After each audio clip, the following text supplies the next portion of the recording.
102.7 WMOM, there's Jay Sean 2012 here on K.O.B in the afternoon in the Hungry Howie live drive at 5, talking about before the break. I'm looking for ways to invest my money. I want to be a smart consumer in this economic market here, and then looking in ways to invest. I'm kind of scared of the stock market, but we got something in the fax machine here at WMOM Radio that looks very interesting to me. Here, I will read the letter that we got to you.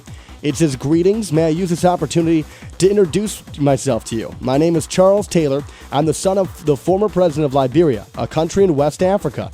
My father, who is currently being held against his will by the United Nations for alleged offenses of war crimes." Not the best English here, but I think he's from Liberia, though. He is currently facing court trial in The Hague in Netherlands. Okay. My father is a good man who tried to do so much for other people, and I'm contacting you with the belief that you will develop a cordial business relationship with me, which will be beneficial to us both. That sounds terrific. My father gave your contact when I visited him on the 19th of November. He said that we have a lot of confidence in you and trust your personality. I appreciate that. That's really nice for them to say that.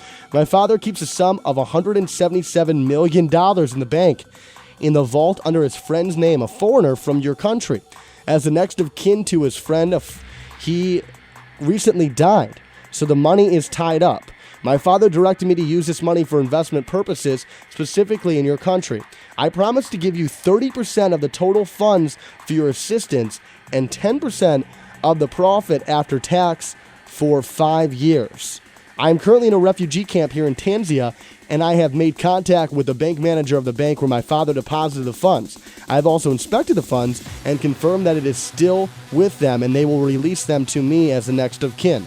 I will give you all the details. Now we can claim these funds upon the receipt of your response. Not the most well-written letter, but still, it seems like he has good intentions. His father seems like a great guy. He's the president of Liberia, the former president of Liberia. I think it's worth a shot. So I'm going to give him a call right now. He's actually got his contact information right here on the sheet. So let me just go ahead and give him a buzz. All right, here we go. We got a ring. This is the contact number here. Thank you for calling Pete's Easy PCU Repair. How may I help you?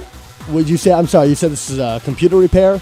Oh, I'm sorry. Yeah, this is Pete's Easy PC Repair. Oh, I'm sorry. I must have the wrong number. I was looking for Taylor. He's actually from the son of the former president of Liberia.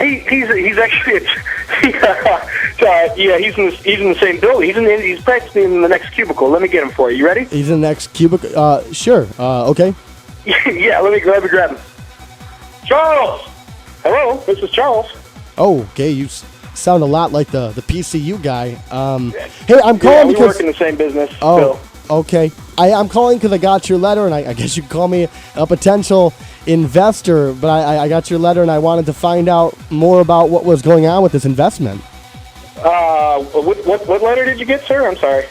Oh, the letter that it looks like you specifically sent this to me, actually. It talks about you're the son of the former president of Liberia and that your father passed away. I'm so sorry for your loss, by the way. And that there's a lot of money tied up right now, and you need my help for some investment, but I'm going to get 30% of the total funds for the assistance and 10% of the profit on tax for the next 5 years. Oh, my God, yes. I'm sorry. I forgot I sent that to you. Okay, well, I mean, I'm kind of interested in it. How does it work? Well, Kevin, it all works like how do you think it works? Actually, how do you think it works? Oh, well, I mean, I guess the letter's not that clear, but it just appears that I have to give you money, and then somehow you're going to make that money grow into more money, and then you're going to give me more money back, which seems awesome. I got to tell you right now, Charles. But what I don't get is it says here that you're in a refugee camp in Tanzania. But it seems like you're like in an office building. Yeah, that's where I am. I don't know when the last time you saw, a refugee camp. If you watched Rambo 2 or 3, but they're not like that anymore. Welcome to 2010. We have, computers, cell phones. I get to watch TV for 2 hours a day. It's not that bad. Not that bad. That seems a little weird. And apparently you have a computer shop in there too. I don't know. It just doesn't seem like at a refugee camp you'd be allowed to be on the phone. Yeah. I mean, times have changed. 2010, refugee camps are always on the phone. Always on the phone.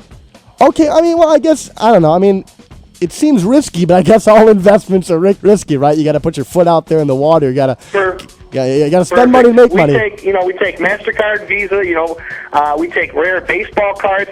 Of course, we take cash. We'll take anything that you got, any sort of collection, anything really worth money. We are willing to accept that to help get my dad's funds, out from being seized.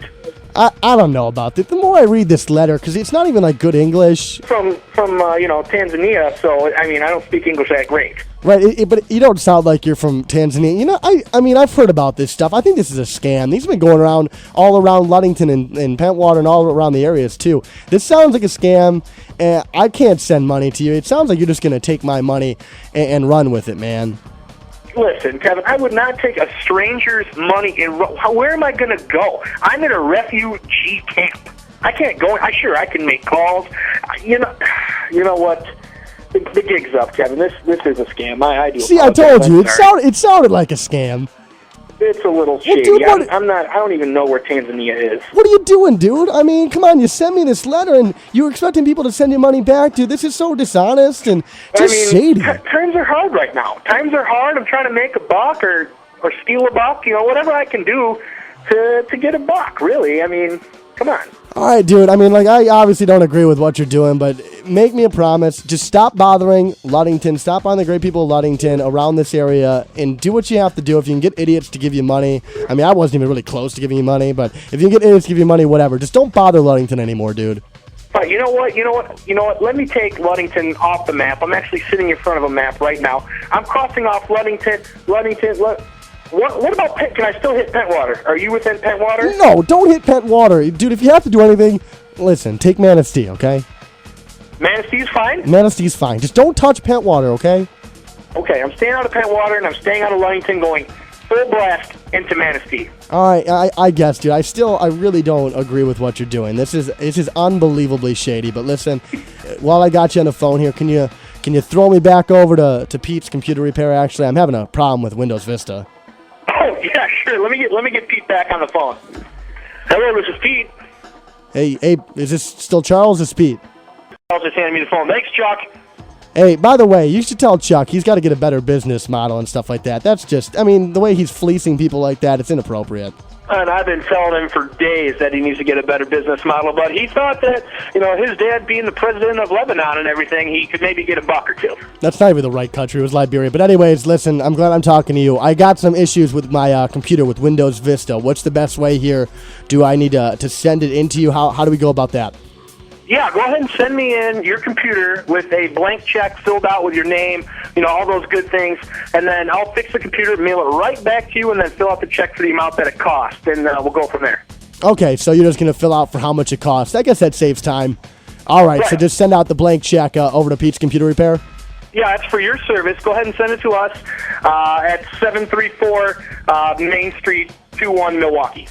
Okay, I appreciate that. Thanks a lot, Pete. It's nice to do business with somebody who actually is in a legit business. And again, tell Chuck that he really needs to do some soul searching. Okay, I'll forward that message out to Chuck for you. All right, I'm going to send my HP over to you. I appreciate it, Pete. Okay, if I got to go, I'm actually doing a radio show right now. I can't really do all this personal phone call stuff, all right? I appreciate it, Pete. Not a problem. Hey, I appreciate the plug, Kevin. Appreciate it. Thanks a lot. Okay, I'll talk to you later there. Again, that was Pete right there. Didn't fall for it, but he got my computer fixed, I guess, in the process. But Charles Taylor, if you get a letter from him, it came right here to the fax at WMOM. The gig is up. He's actually, it appears like a not send money to him. Here we are, uncovering scams. K.O.B. in the afternoon. Hungry Howie Live Job at 5 right here, 102.7 WMOM.